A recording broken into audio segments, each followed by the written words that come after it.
திருக்குறளை நீராடேற்றியிருக்கிறது. எத்தனை மரம் குறிப்பிட்டிருக்கிறது? பனை நோக்கி என்ற 2 மரம் மட்டுமே திருக்குறளை நீராடேற்றியிருக்கிறது. திருக்குறள் இடம்பெறாத உயிரெழுத்து எது?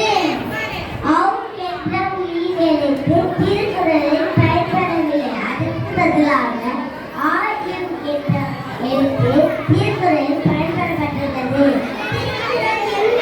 பயன்படுத்தவில்லை. 9 என்ற எண். திருக்குறள் எந்த ஆண்டு அச்சிடப்பட்டது? 1812ஆம் ஆண்டு அச்சிடப்பட்டது.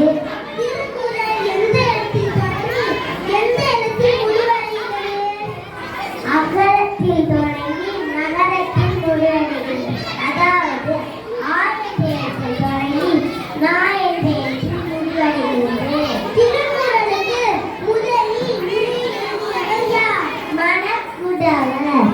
சிறந்ததை எழுதியவர் யார்? பல நூல் ஆசிரியர்கள் உரை எழுதியிருந்தாலும்